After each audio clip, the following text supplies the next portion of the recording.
আর এইটা আসে 32-33 মাস পরে, এই একটা মল মাস পরে। তার সাধারণ লোকেরা যারা ওরা কয় মল মাস, আর তার উপরে যারা তারা কয় অধি মাস, আর যারা ভক্ত বৈষ্ণব তারা কয় পুরুষ। তা এই মাসটা আমার করার উদ্দেশ্য হিরণ্যকশিপুকে বধ করেছি, প্রহ্লাদকে উদ্ধার করেছি। আর এই দেশে একজন রাজা ছিলেন, তার 5টা ছেলে ছিল। তার ছোট ছেলেটা ঘরের থেকে রাগ করে বেরিয়ে চলে গেছে, বাবার সঙ্গে বনবন্তি হয় না, কেন সে বেশ বৈষ্ণব।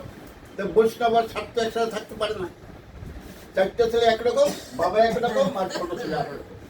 সে ঘর বাড়ির ছেলে বনে চলে গেছে, বনে গিয়ে ফলমূল খায় আর চিন্তা করে, হে গোবিন্দ, কবে তোমার দেখা পাবো? ও কত দিনে পাবো শ্যাম গুণ মোহনী।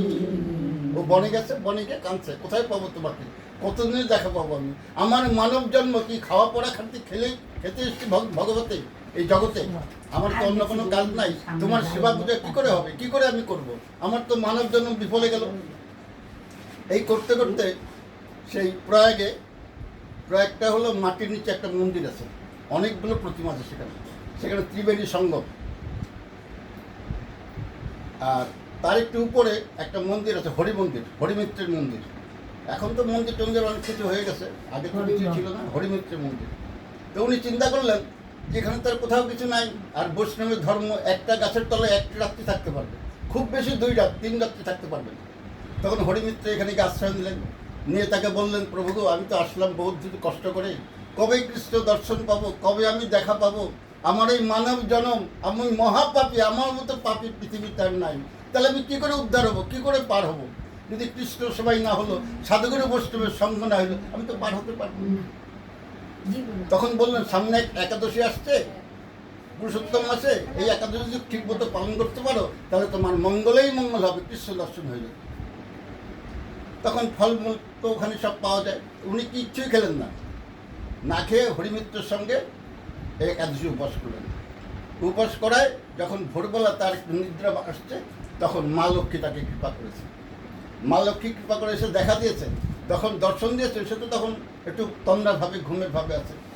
এসে বলতেন, কিরে তুই এখনো ঘুমিয়ে আছিস, ওর কে মা তুমি কি সতীন রানী, তুমি কি দেবী পার্বতী, কে তুমি মা? বলছে, না, নারায়ণ আমাকে পাঠিয়েছিস তোর কাছে, তোকে কৃপা করার জন্য। তোকে আমি কৃপা করতে, তুই আমার কাছে বর চা, তুই যা চাইবি আমি তোকে তাই দেবো। মা গো, আমি কি বর চাইব?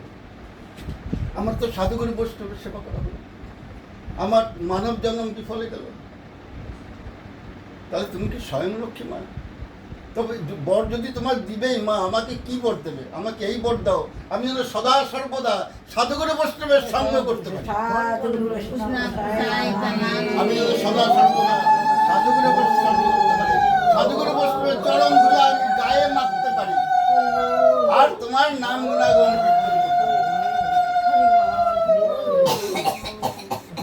রাধে রাধে, ভালো লাগছে?